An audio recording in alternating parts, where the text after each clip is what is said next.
Welcome to TIA Now, the online video network for the Telecommunications Industry Association. Today we're here at the launch of the Advanced Wireless Research Initiative being announced by the White House and being supported and led by the National Science Foundation. I'm Limor Schaffman, Director of Content Development for TIA, and with me is Jim Carosa. He is Assistant Director of the National Science Foundation. Thank you so much for joining us. Actually, before we get started, maybe I could just say a couple words about the National Science Foundation. The role of the National Science Foundation is really to support basic research across all of science and engineering, and that includes computer and information science and engineering. In addition to supporting fundamental research, our Organic Act also talks about enhancing national prosperity and national health, and so this initiative falls right at the sweet spot. It's all about research, it's about enabling research, but it's also about interacting with industry and wonderful collaborations that can happen between the research community, which is invested in by the National Science Foundation, and the industry community as well. I'm really excited by the breadth of this initiative that you are doing. And I think that you have this perfect background for this because you've had over 30 years of experience in doing research on communication networks. And you are also a professor at the University of Massachusetts Amherst. You are on the science board of iMedia Networks, which is this international institute for research and development in communications networks. So you have a vision, and you have a vision for this initiative. Tell us what is the vision overall for the initiative overall, and for those POWERs, which are platforms for advanced wireless research programs specifically. Well, it's great you got the acronym down for POWER, Platform for Advanced Wireless Research. So really it's a vision that's been brewing inside the National Science Foundation, working with the research community for a number of years.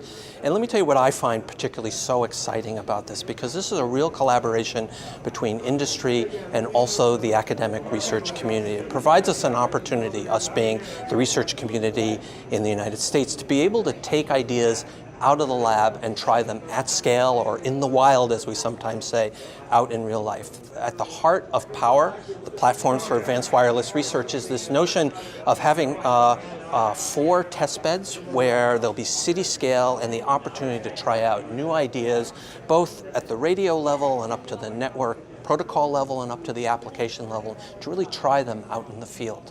Multiple layers. And so in developing these platforms, it looks to me like you have hit almost every single kind of technology when you're putting them together. So you have millimeter wave and fiber backhaul and small cell and white space, millimeter mesh and dynamic spectrum, and more and more and more and more. Software-defined radio, software-defined networking, network functions virtualization. So, I mean, you really hit the nail on the head there.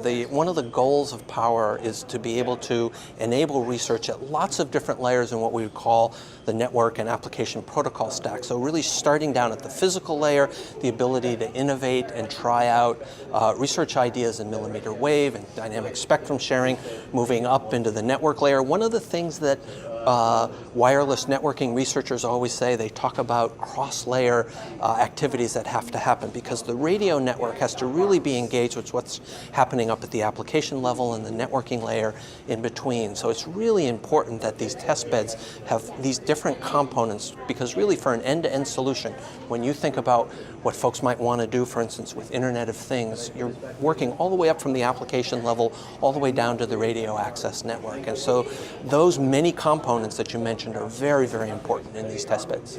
And I'm sure they are just the beginning, particularly with the FCC ruling that we had yesterday, which is releasing further spectrum. So these technologies are just really the beginning of what we're going to see in the future.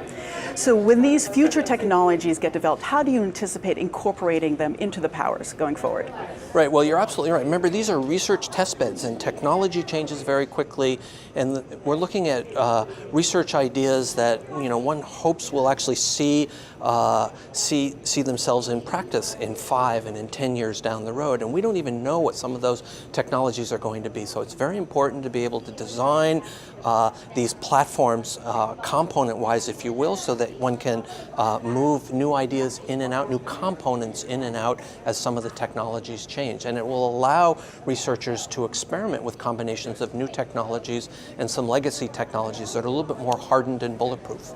So what kind of research do you actually anticipate? Can you give us some examples that will take place on these powers? Golly, I could go on for hours about all the exciting research that's going to be enabled by this. But again, if you'd mentioned, for instance, the radio access networks and research in dynamic spectrum sharing, which is going to be very important going on into the future. Millimeter wave networks, as we start to move up, as we say, the protocol stack, and think about what's happening at the networking layer and what's called the control and the management plane, and using software-defined networking in conjunction with software-defined radios. That gives us tons of flexibility, researchers tons of flexibility to build in new ideas and new protocols and new applications into both the end devices as well as the infrastructure within the network. Fantastic. So when you're looking at this initiative, what is the most important success metric that you're looking for in order to achieve here?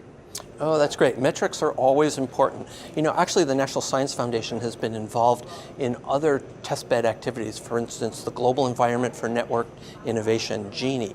One of the metrics that we always used there was the number of researchers that are involved, the number of experiments that actually get run on these experimental platforms. And there, in that particular case, more than 6,000 experiments being run. And so these are the kinds of metrics, things that we can count that we look at. But I think longer term, and I think maybe even more importantly, this engagement between industry and the research academic community is going to be very important. So I hope to be able to look back on this in 10 years and say, wow, that really catalyzed some great interactions between university researchers and industry researchers and resulted in technologies that you actually see deployed out there in the network. It's something that we in the United States do particularly well. I think if you look at the history of the tech sector and the flow of ideas and technology and software and people back and forth between academia and industry, it's really given us a lot of benefits.